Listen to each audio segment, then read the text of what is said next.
Heroine గా entry ఇచ్చిన మొదటి సినిమాతోనే మంచి క్రేజ్ కొట్టేసింది ఈ అమ్మడు. అయితే ఈ అమ్మడికి ఇప్పుడు టాలీవుడ్ అడ్రస్ దొరకట్లేదట. అయితేనేం కాలీవుడ్, బాలీవుడ్, మాలీవుడ్ అంటూ ఇలా భాష ఏదైనా సరే నటిస్తూ వెళ్ళిపోవడమే. నాకు తెలుసంటూ హుషార్ మీదున్న ఈ ఢిల్లీ బ్యూటీ తాజాగా రకరకాల ఫోటో షూట్స్ పోస్ట్ చేస్తూ కుర్రకారుల గుండెల్లో గుబులు పుట్టిస్తోందట. అసలు సినిమాలు లేకపోవడంతోనే మీకు దగ్గరవడానికి సోషల్ మీడియా ఉందిగా అంటూ తన అంద చందాలతో నెట్టింట సందడి చేస్తున్న ఆ హిందీ సుందరి ఎవరో మనము లుక్కేసిద్దామా?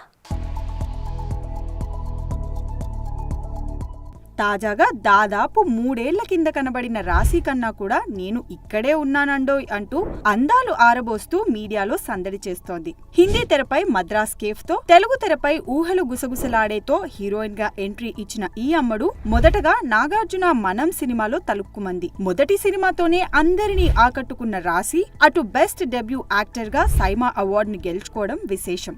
ఆ తర్వాత వరుసగా తెలుగు చిత్రాల్లో యాక్ట్ చేసి మధ్యలో విలన్ మూవీతో మలయాళం సినీ ఇండస్ట్రీలో తన లక్ ను టెస్ట్ చేసుకున్న ఈ బాలీవుడ్ భామ అక్కడ అనుకున్నంత సక్సెస్ రాకపోవడంతో టాలీవుడ్ కి యూటర్న్ తీసుకుంది. ఇక ఇమైకా నొడిగల్ సినిమాతో కోలీవుడ్ లోకి ఎంట్రీ ఇచ్చి అక్కడ మాత్రం ఓ రేంజ్ లో క్రేజ్ కొట్టేసిందనే చెప్పాలి.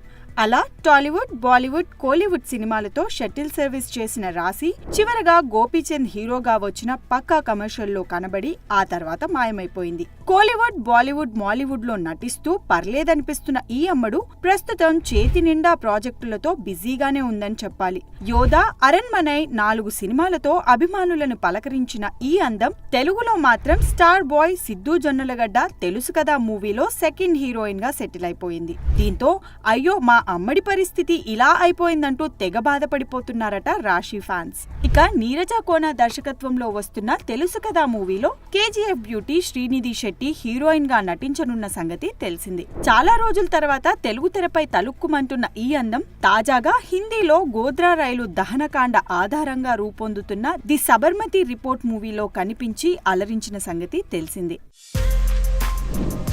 For more videos like this, subscribe Big TV channel.